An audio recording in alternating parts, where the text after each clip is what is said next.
अनिल देशमुख बोलतायत, आपण थेट जाऊयात. जनतेसमोर आणली होती की कशा पद्धतीनं देवेंद्र फडणवीस यांनी उद्धव ठाकरे यांना तुरुंगात टाकण्यासाठी, आदित्य ठाकरे यांना तुरुंगात टाकण्यासाठी 3 वर्षापूर्वी कशा पद्धतीनं ॲफिडेविट मी करून द्यावं यासाठी जो प्रस्ताव माझ्यासमोर आणला होता.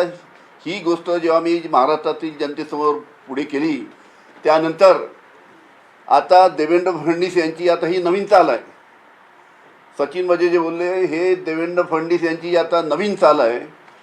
देवेंद्र फडणवीस यांना बहुतेक माहीत नाही की मुंबई हायकोर्टने, हा मुंबई हायकोर्टचा आदेश आहे, मुंबई हायकोर्टने सचिन वजेबद्दल बोलताना हे सांगितलं आहे की सचिन वजे हा गुन्हेगारी प्रवृत्तीचा व्यक्ती आहे.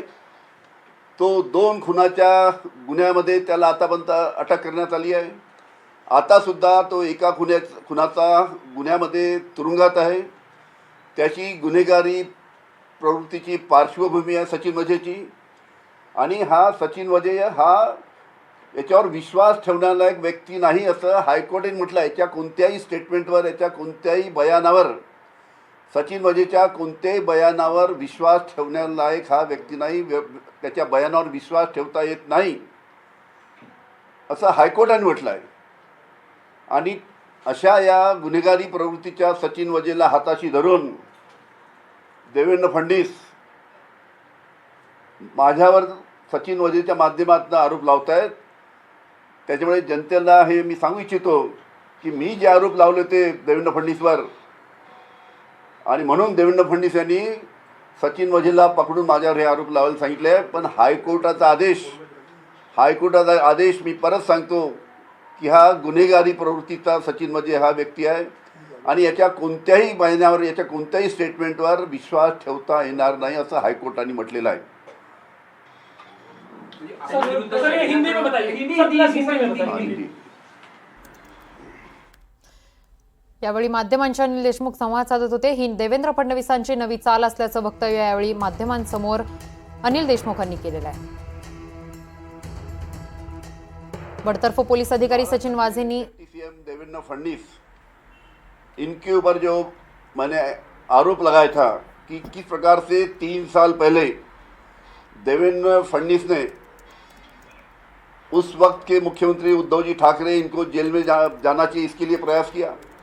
किस प्रकार से आदित्य ठाकरे जेल में जाना चाहिए, इस प्रकार से एफिडेविट मेरे पास लाके आप उद्धव ठाकरे के ऊपर आरोप करो, आप आदित्य ठाकरे के ऊपर आरोप करो ताकि दोनों भी जेल में जाना चाहिए. इस प्रकार से जो एफिडेविट मेरे तरफ लाया था, ये बात मैंने जब उजागर किया जनता के सामने करके, देवेंद्र फडणवीस की ये अभी नई चाल है. अभी देवेंद्र फडणवीस ने जो आज ये नई चाल खेली है कि देवेंद्र फडणवीस ने सचिन वजे को पकड़ के, उसका इस्तेमाल करके, जो सचिन वजे के बारे में हाईकोर्ट ने बोला है कि सचिन वजे एक क्रिमिनल बैकग्राउंड का व्यक्ति है, गुनहगारी प्रवृत्ति की इसकी पूरी पार्श्वभूमि में बैकग्राउंड है. 2 खून के इल्ज़ाम में उसको अरेस्ट किया गया है, आज भी वो जेल में है.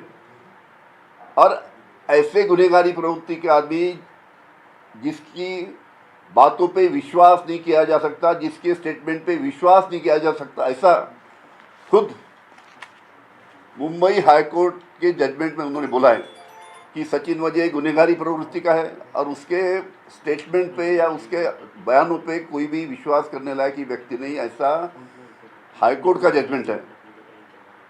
तो कम से कम देवेंद्र फडणवीस ने मेरे ऊपर आरोप लगाने के लिए यही गुनहगारी प्रवृत्ति का, यही क्रिमिनल बैकग्राउंड का व्यक्ति उसको मिला, जिसके ऊपर कोर्ट खुद बोलती है 2 खून के इल्ज़ाम में सचिन वजे जेल में है. और ऐसे ही इस इंसान को पकड़ के भारतीय जनता पार्टी की जो पूरी टोली मेरे ऊपर आरोप लगा रही है, सचिन वजे ये देवेंद्र फडणवीस जैसा जैसा बोलते वैसा वो बोल रहा है. तुम्ही म्हणता पुरावे तुमच्याकडे पुरावे कधी सादर करा. सचिन वजेने जयंत पाटलाचंही नाव घेतलेलं आहे. सचिन वाझे गुन्हेगारी प्रवृत्तीचा व्यक्ती असल्याचं माध्यमांसमोर अनिल देशमुखांनी वक्तव्य केलेलं आहे. मी आरोप केल्यामुळे वाझेंनी माझ्यावर आरोप केलेले आहेत. बडतर्फ पोलीस अधिकारी सचिन वाझेंनी अनिल देशमुखांवर गंभीर आरोप केलेले आहेत. देशमुख पीए मार्फत पैसे घ्यायचे असे आरोप वाझेंनी केलेले आहेत. मी फडणवीसांवर आरोप केल्यानंतर वाझेला माझ्यावर आरोप करण्याचं फडणवीसांनी सांगितलं असल्याचं देशमुखांनी माध्यमांसमोर सांगितलेलं आहे.